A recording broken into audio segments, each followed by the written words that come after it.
There is a level of intelligence far beyond thought, beyond logic, and even beyond the intuition that most people associate with spiritual insight.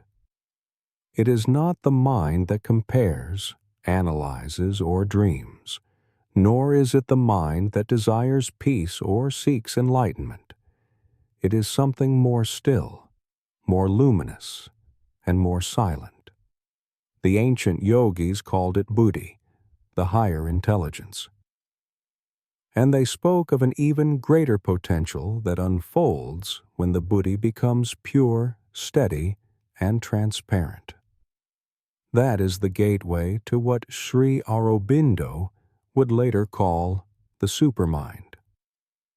The yogic path is not a path of belief or blind devotion. It is a science of consciousness, an inner laboratory of awareness, breath, and transformation. Just as the body has organs, the subtle being has layers: manas, the lower mind; chitta, the memory field; ahamkara, the sense of I; and buddhi, the discerning faculty. Most people live and act from manas, reacting to sensory input, emotions, and habitual thought patterns. But the yogi begins the shift, from manas to buddhi, from noise to clarity, from restlessness to a focused, silent witnessing. This shift does not happen by chance. It is cultivated through years of disciplined practice. The foundation is silence, mauna, not merely the absence of speech, but the quieting of reactive thought. Then comes purification, shuddhi, where desires are examined, motives are cleansed, and the inner fire of tapas begins to burn away what is false. From this ground arises awakening, not sudden or explosive, but gradual, clear, and inevitable. And when this awakening matures, something extraordinary unfolds. The mind no longer leads. Consciousness leads. The yogi begins to live from the supermind. Before we go deeper, if these words resonate with you, take a moment to write this affirmation in the comments. I choose silence. I choose purity. I awaken. This is how we anchor knowledge in community. And if you are on the path of awakening, please subscribe and like this video. It helps others find these teachings and join us on the journey. To understand the supermind, we must first understand what it is not. It is not a state of hyperintelligence, nor is it a spiritual high or vision. It is not imagination, emotion, or intuition. All of these belong to the lower structures of mind. The supermind is a plane of pure knowledge, where knowing and being are one. It is the dimension in which consciousness does not perceive reality from the outside. It becomes reality from within. In ordinary mind, we look at the world and interpret it. In supermind, we are the world knowing itself.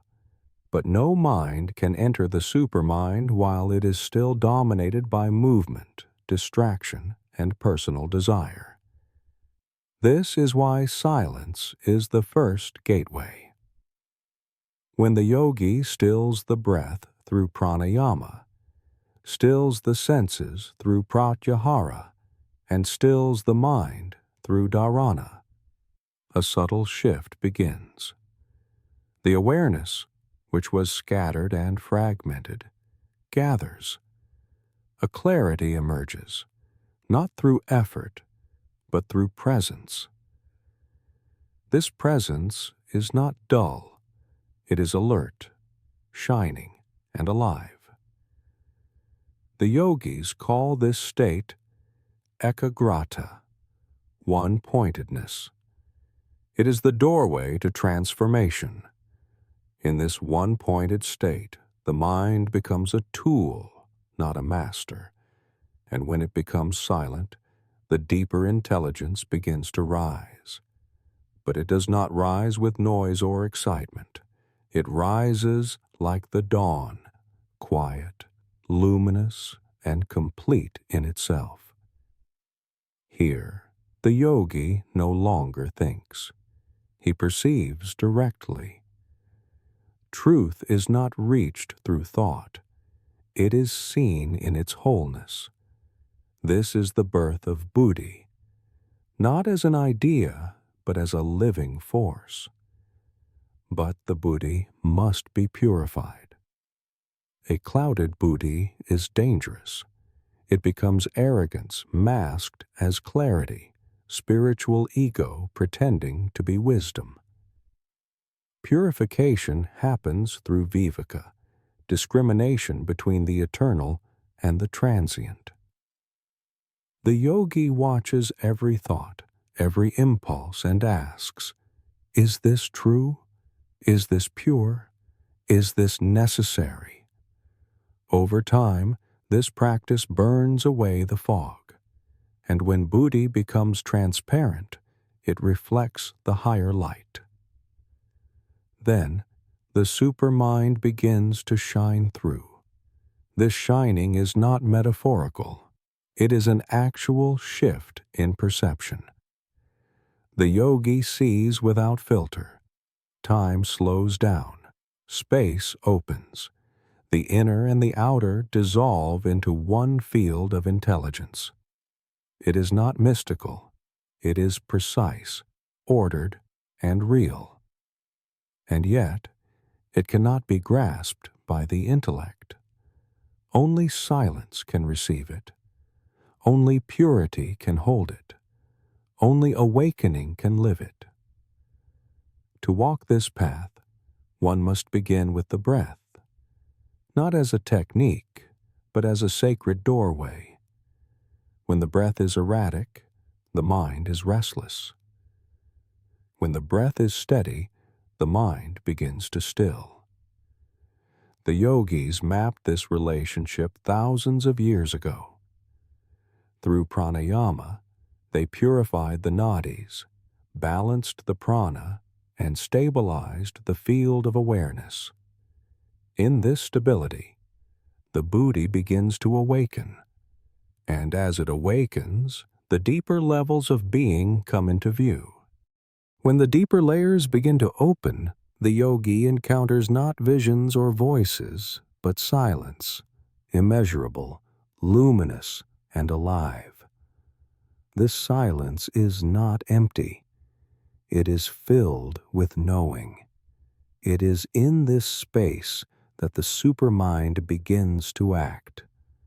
It does not act through words or images, but through direct realization.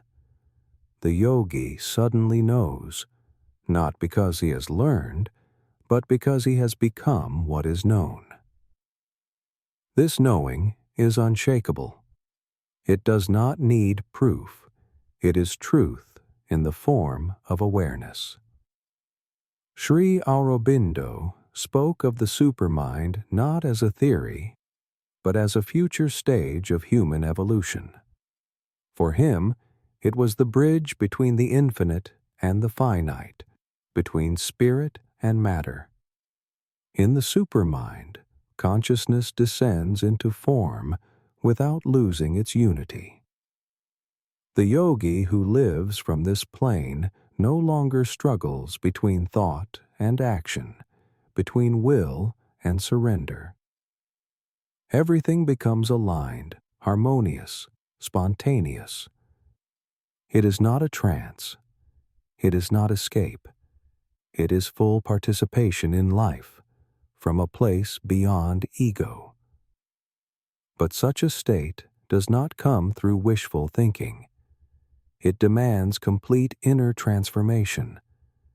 The impurities of desire, fear, pride, and doubt must be burned in the fire of awareness. This is tapas. Not asceticism, but the radiant heat of concentrated consciousness. It is not about punishing the body or denying the world. It is about focusing the entire being on truth until all that is false falls away. Only then can the deeper faculties awaken in full. One of the signs that the buddhi is becoming luminous is the rise of samatha, inner equality. The yogi is no longer disturbed by success or failure, pleasure or pain, praise or blame. This is not indifference. It is a calm center that sees all things as passing movements on the screen of life. The yogi no longer identifies with the movements. He witnesses them, understands them, and acts with clarity. This clarity is not cold. It is deeply compassionate, but free from attachment. This is the sign of one who is nearing the supermind. At this stage, the yogi becomes a channel, not just for insight, but for direct spiritual force. This force, called Shakti, begins to move through thought, word, and action. It is not personal. It belongs to the greater intelligence. The yogi's task is not to control it, but to remain pure and steady so that it can express itself without distortion. Here, the supermind begins to manifest not just in meditation, but in daily life. Every act becomes sacred. Every thought becomes clear. Every step becomes guided. In this state, the yogi experiences a fusion of inner and outer. There is no separation between what is felt within and what is seen outside. The universe becomes a living body of consciousness. Each moment becomes a teaching. Each encounter becomes an initiation. And yet, the yogi remains grounded, silent, and present. There is no need to prove anything. The truth speaks through being.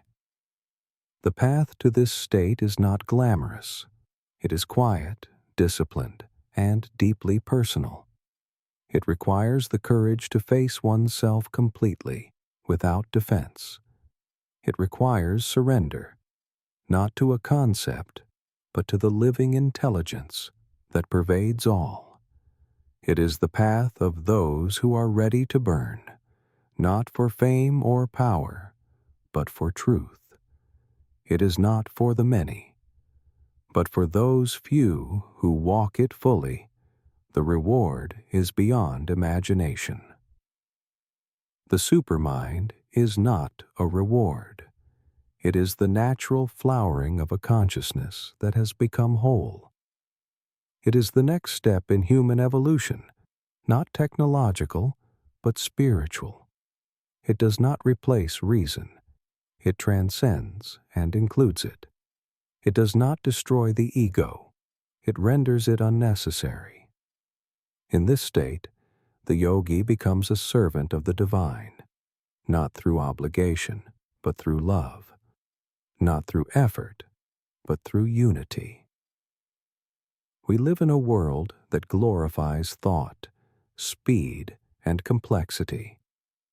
But the supermind reveals something else, that the highest intelligence is still, simple, and utterly silent. That silence is not absence. It is fullness beyond form. When the yogi enters this fullness, he ceases to seek. He simply is. And in that being, the whole cosmos shines. This is the journey of awakening, not a flash of insight, but a lifetime of purification, silence, and surrender. It begins with the breath. It deepens through awareness, and it culminates in the flowering of the supermind. If this teaching speaks to your inner being, take a moment now. Write in the comments, "I choose silence. I choose purity. I awaken." Let that be your affirmation. Let it echo through the subtle space of this community.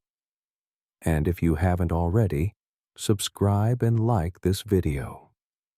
Every gesture of support helps this channel bring these ancient teachings to more seekers around the world. Walk the path. Breathe with awareness. Purify with fire. And let the supermind arise, not as a concept, but as the light of your own being.